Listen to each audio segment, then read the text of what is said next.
Folks, today on the Stoney Ridge Farm, I'm going to talk to you about the top 5 mistakes I made building this first generation farm. We're all going to learn something together today. We're going to have some fun, and the cows are super excited. Right, girls?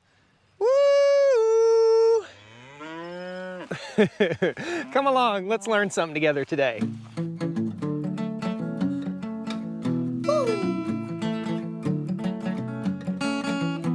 Stoney Ridge Farm, Stoney Ridge, Stoney Ridge Farm. Woo! Hey folks, this is Happy. Happy, my happy little kitty. Folks, welcome to the Stoney Ridge Farm. If this is your first time here, please pound that like button. Consider subscribing to the channel. I'd love to have you back here on the farm with me. Today's video is going to be a little bit different. I don't really sit down and talk with you too awful much, but today's video is a sit down and talk. So there are numerous mistakes that I've made here on the Stoney Ridge Farm building this farm. And in case you've never seen the channel, this is a first generation cattle operation. I'm into pastured poultry, I'm into raising cows, I'm into regenerative farming, and there's a ton of videos out here about all sorts of stuff. So be sure you're following here on YouTube and you're following over on Facebook. We basically go out about 5 days a week and spend time with the cows over on Facebook. So what I wanted to talk to you about are some of the mistakes that I made building this first generation farm. And everything didn't go perfect. I promise you, it absolutely didn't. There were a lot of costs and a lot of things that I did that I just really had no concept of until I bought a piece of land. And guys, you really need to understand, buying a piece of land like this is a major, major undertaking. So we're on 150 acres here in the foothills of the Blue Ridge Mountains in North Carolina. It's a beautiful farm. We're in what we call God's country around here. You see how green it is? It's springtime, it's 2022, and I think this would apply to anyone dealing with building a first generation homestead or farm from raw land like we've done here. We cleared land. We bought 150 acres, my wife and I, who are no longer together. That's another story in itself. However, we cleared 150 acres pretty much. There was about 7 acres on this property out of the whole 150 acres that was already cleared. The rest of it, we had to work through. We cut timber and we cleared land and we spent money, and a lot of money. So if you want to take a $300,000 farm and make it $1 million farm, just spend $1 million bucks. The cows even know it. So I've got a little list down here, and you'll see me referring to my list, the top 5 mistakes that I've made building this farm. And the first mistake here is understanding cost. Folks think that they can go out and they can buy a piece of land for $2,000, $3,000, $5,000, $10,000 an acre, and that piece of land is going to sustain them, and that is the expensive part. Being able to make those land payments, those house payments. I live in a mobile home. I live cheaply here on the farm. But being able to make those payments is the tiniest, tiniest piece of this. The cows are bawling a lot. They want to be moved. It's about moving time. So underestimating cost, that is my major discussion point here. For number 1, clearing land. It cost me anywhere from $800 to $1,500 per acre to clear the land. When we cut the timber, we only made about $400 to $600 per acre cutting the timber. So it was not a profitable enterprise cutting the timber. However, we were able to apply that money to clearing the land and putting the grass seed and stuff down. Now we got to put grass seed down. You're talking hundreds of and thousands of dollars, not hundreds of thousands, but hundreds and thousands of dollars clearing land, smoothing it over, grading it out, and putting grass seed down and fertilizer and lime, which we had to do. We don't put down fertilizer anymore. The cows do all the fertilizing for us, and you can find that in other videos. Fencing. Let's talk about fencing. So on this farm, we'll have somewhere in the neighborhood of 5 miles of fence, guys. 5 miles of fence, and you guys do the math, anywhere from $8 per linear foot to $16 per linear foot of fence. That is a lot of money in fencing. So if you're looking at a piece of property, boy, the value of that property really goes up if it's got a high quality fence. That's something to consider, absolutely. Water systems. Got to have your water systems in place for your cows. We had to drill a well here on the farm in order to support the house, and we also had to drill a well in order to support the animals. The house well would not support all the animals, and there are 40 cows out here. The cost of animals. Now let's talk about the cost of animals. So each cow out here is worth anywhere from $1,000 to $1,200, and even some of the bulls might be worth $2,000. So there's a lot of cost associated with purchasing these animals, and we've spent a whole lot of money buying animals. We started out just like most homesteaders and most small farmers. We got some goats, and those goats were a pain in the butt, man. A huge expense and just a big pain in the butt. However, it was still rewarding, and having chickens out here, egg-laying chickens for our own food, and also raising our own meat birds was really rewarding also. Building cost, okay? So there were no buildings on this farm aside from an old tobacco barn that was about to fall in, and that's where they used to dry tobacco. This was an old tobacco farm, and it was a homestead. There was a house right over there that was torn down just prior to me purchasing the property. So, I wish they wouldn't have torn that house down, because I probably could have remodeled it and I'd be living in that right now versus a mobile home. But that's okay. I live in a 14 by 80 mobile home on the farm until I can afford to build something nicer. Machines, tools, and tractors. Holy macaroni. And this is all just in the underestimated cost tab.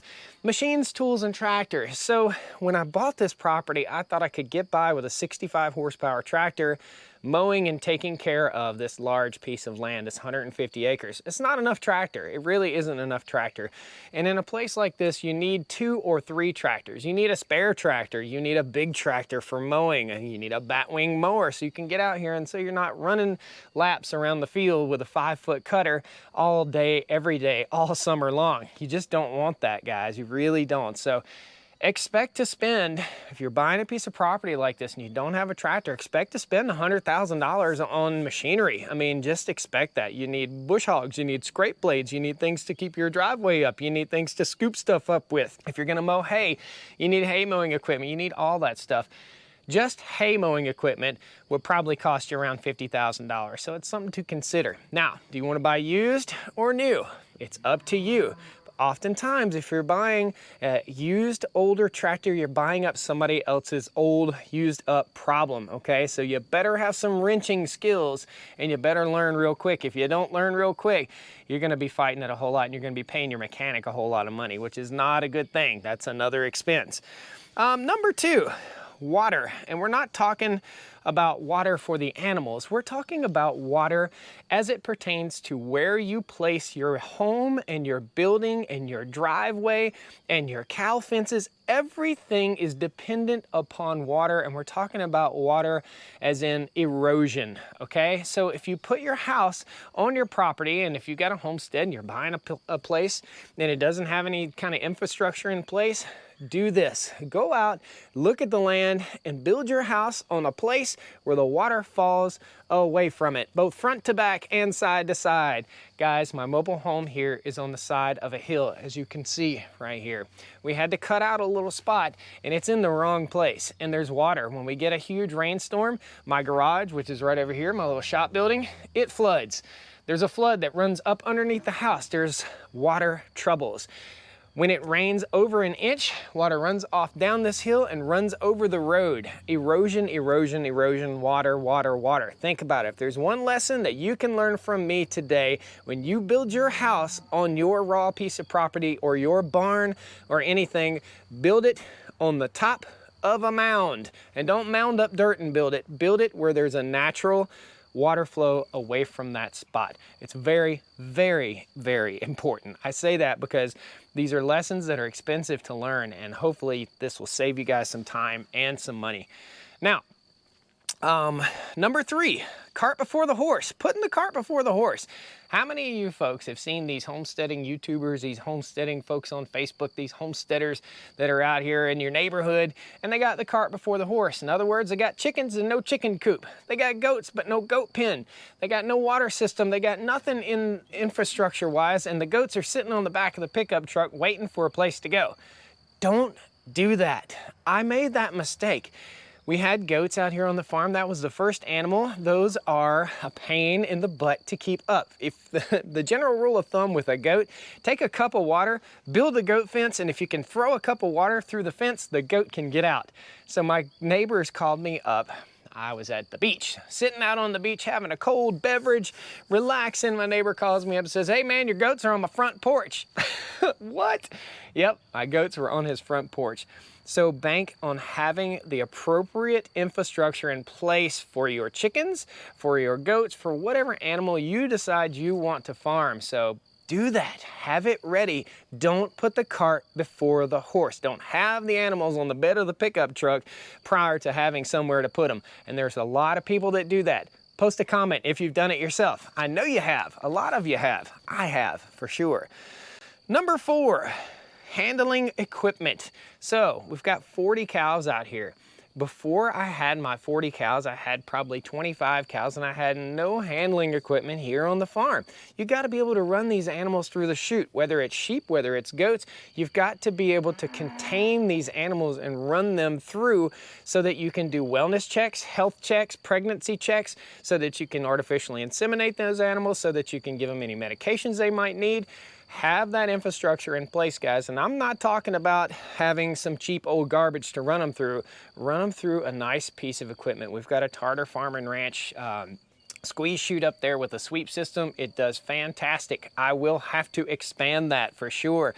We have 40 cows right now. We're going to expand this to probably 60 cows by 2 years from now, and probably 100 cows within 5 years. That's how you make a living on a farm. You've got to have a large number of animals, like 100 cows. So 100 cows produces 75 babies. 75 babies at $800 a piece.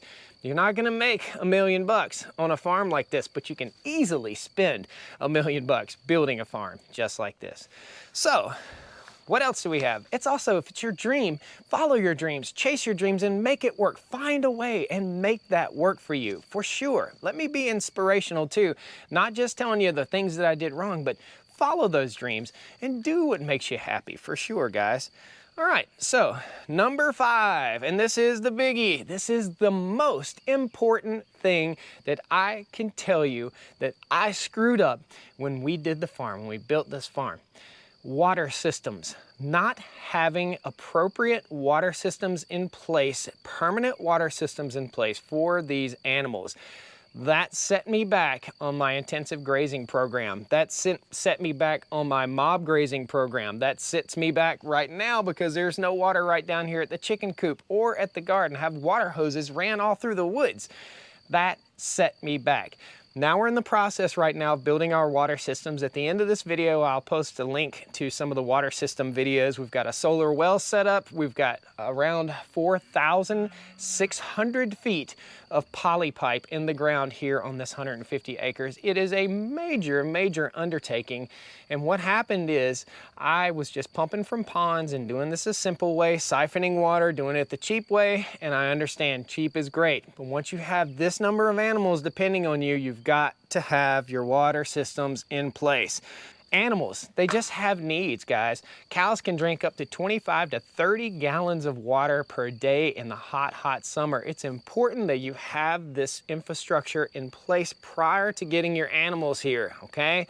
So these are some of the lessons that I have learned. Some of the biggest lessons are financial lessons, okay? So you think to yourself, you know, I'm gonna build a farm. I'm gonna start a first-generation farm, and this is my dream, okay? I followed folks like Greg Judy and like Joel Salatin up at Polyface Farm. I followed all these people and I wanted to learn from them and learn what they're doing and put it into my own way of doing things, my own application. And that's what I'm doing. But these are important lessons that you guys all need to know if you're considering starting a first-generation farm. This is a very costly enterprise, okay? A very costly enterprise. Time-wise and financially. So you better be ready to spend some money. Now, if you went to college, you spent some money, you got your college degree. You don't get a farm degree and come out here and start farming. You gotta build it. So you better be able to work with this and work with these hands. Guys, thanks a lot for joining me here on the Stoney Ridge Farm today. I hope you learned a little bit. Hope you got this information down. Watch it again and again and again. Show it to your wife, show it to your kids, show it to your family, because it's important, guys. It's gonna save you money, it's gonna save you time, and it's gonna save you a ton of grief. Learn from me, learn from my mistakes. I'm fixing those mistakes, and you can follow here on the Stoney Ridge Farm. and learn exactly how I'm fixing them, guys. Thanks a lot. We'll see you next time. Pound that like button, subscribe to the channel. I'd love to have you back here on the farm with me. Take care, guys. Woo! Come on down to the Stoney Ridge. Bring your wife and bring your kids. We're living life pure and sweet. That's the way it's supposed to be, Stoney Ridge. Woo! All right, we're gonna get the birds in. Got a bird, got a box. Birds in the box. Here are all the babies just nestled into their fancy cardboard box. We're gonna name them as we put them in, except for Goat Chicken. Goat Chicken's a special one. We all know Goat Chicken. Thinks he's a goat. Yo, Vanilla. This is Vanilla Ice. Sheryl Crow.